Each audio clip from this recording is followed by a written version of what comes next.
I've been getting some feedback with what goes wrong. And what goes wrong is the first deal that you get as an entrepreneur, founder, as an engineering undergrad is going to actually seem like the first step is actually going to seem really backwards or non intuitive. And what I mean by that is you're going to be solving a problem that literally a seventh grader can solve. And this is what I file under street smarts because it's really just an early test, a first simple deal.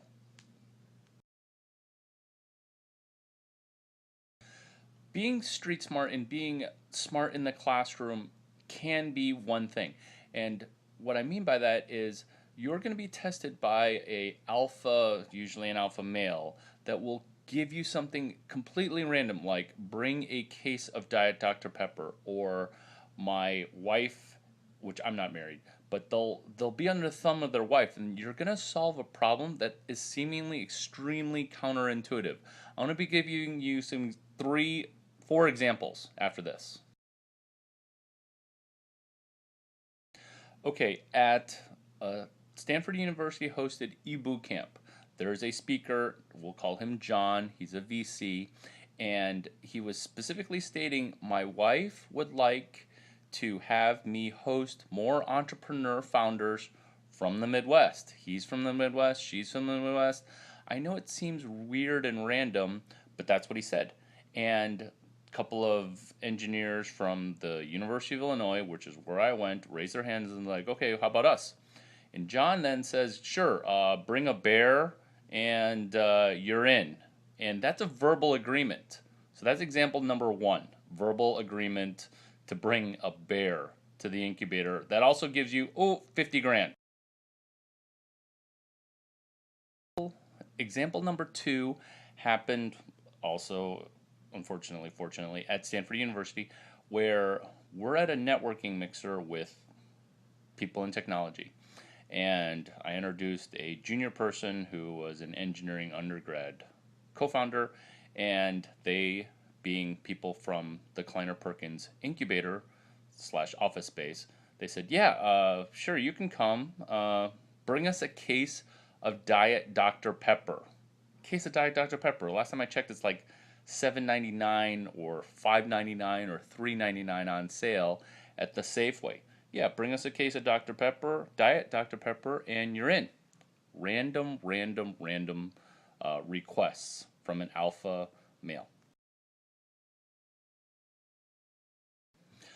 I, first job out of school, this is example number three, I worked as a chemical engineer, and I worked for a Fortune 100 company. I sold chemical. First thing I really had to solve was going and getting a heat exchanger. Okay, those things are cheap. They're almost available at the hardware store. And here I am boiling down, pun intended, 4 years of being an awesome engineer, and now I'm doing a heat exchanger. But you know what? That's what the alpha wanted. That's what the plant manager wanted. Is he wanted a solution to a problem, and they want to have you. Maybe this is why they want to maybe have you solve a small problem before you solve a big one.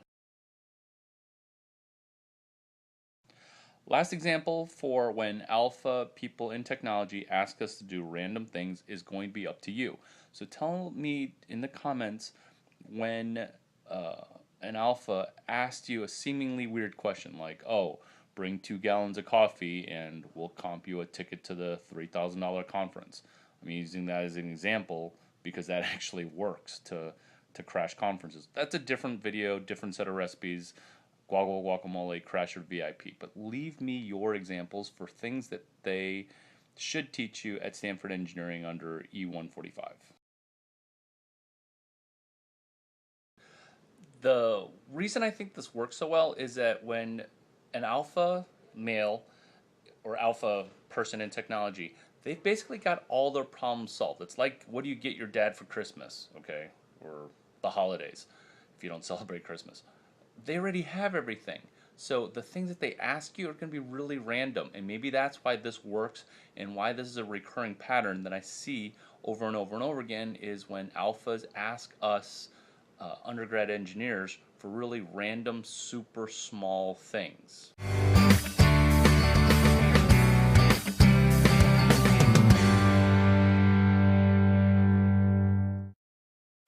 Chapter 1 of my book is the thesis chapter, which is you're damned if you do go to business school and you're damned if you don't go to business school. There's very much a catch-22, where if you don't go to business school, you don't get the network and the knowledge, where if you do go to business school, then you're saddled with the debt. So I beat the catch-22 with my book with that $27 investment, right? Chapter 2 is a super gritty chapter on treasure management. And treasure management is critical because we don't want to have money be a horrible, horrible master. Remember, it's a wonderful servant. And if you've got debt or are under the fiend of needing short-term money, you're going to make horrible decisions, whether or not you go to business school. So chapter 2 is my chapter on treasure management. It's the largest, grittiest, most granular chapter in my book, chapter 2. Chapter 3 is copy-paste your way to success. Notice a chapter of the book, people get it confused. In fact, they get it confused with my mentor's book, which is what they will never teach you at Harvard Business School. See, I get the two mixed up and they're interchangeable. Many great things have been copy-pasted. The Constitution, Thomas Jefferson copy-pasted John Locke. Wicked is a copy-paste of an old property. Copy-paste your way forward, chapter 3. Chapter 4 is on networking. I steal from the best speakers, Mark McCormack, obviously, but also Susan Rowan and how to work a room. Networking is one of the best things that you can do before you go to business school, or even if you are currently in business school, where I got to speak at that one that was in the Palo Alto area. Networking gets you a great Rolodex, and then my subsequent chapter, chapter 5, then talks about how do you get mentors from those awesome networking functions and accelerated networking. Chapter 5 of my book gets you your entire ROI for the $150 that you spend for, it's $170?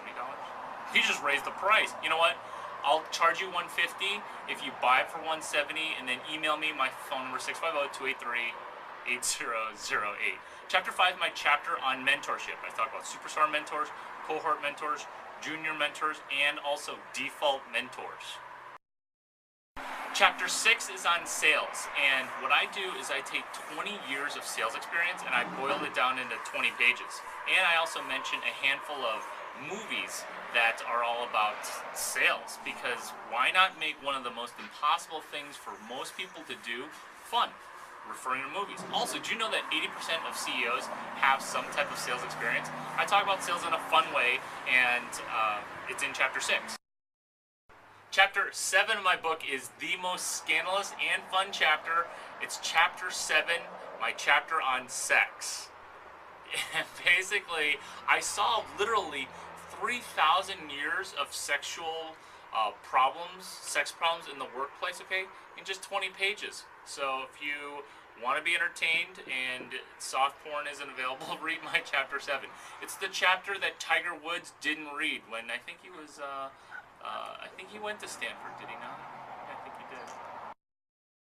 Chapter 8 is my chapter on getting lucky and the karma of getting lucky. Because I believe that karma can be tracked, measured, and channeled. And what I mean by that is there's an algorithm, I think, to hacking karma, to how to get lucky. So those are some of the things I explore in my chapter 8 of what they will never teach you at Stanford Business School.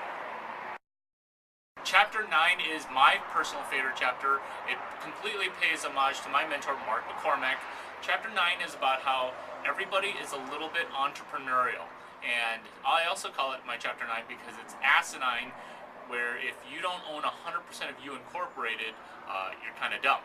And Asinine's about 9 types of entrepreneurs where everybody's a little bit entrepreneurial. So that's my chapter 9 on entrepreneurship. Chapter 10 is about the lies of business and how to interrogate to get to the truths of it. Not only does it refer to Mark McCormack, my mentor, but also John Reed, who's the father of modern interrogation. And the lies of business are explored. It's a chapter all centered around how people misrepresent the truth and how to to get to the core of what a person means, what they're trying to communicate, what they're hiding, and all the intricacies of lying in business. If you read one chapter in my book, read the failure chapter, how to fail forward. That's my chapter 11.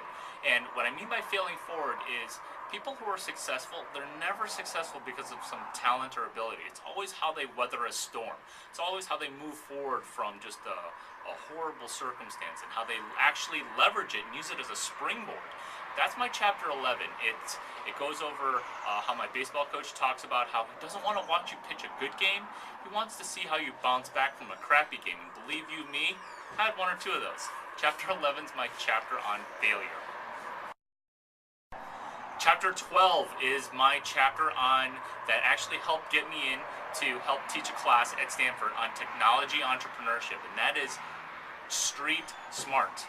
In fact, if you want to boil down Mark McCormack's books, what they don't teach you at Harvard Business School, what they still don't teach at Harvard Business School, what they'll never teach at Harvard Business School, it's all about being street smart and coupling street smart with academically smart. So that's the method that you want to go ahead and approach, combining both academic smarts and street smarts.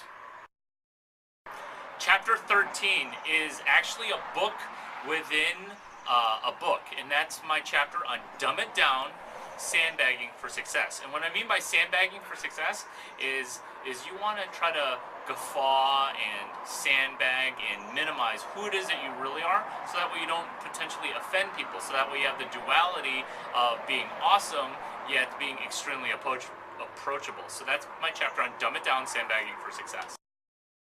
Chapter 14 is my last chapter of what they will never teach you at Stanford Business School, and that is my chapter on basically coming to the conclusion that you actually do want to go to Stanford Business School. It's a scandalous book title, and you need that, but Stanford's a great institution, and there's the tip, once you do get in, if you get in, the first thing you want to do is you want to redact.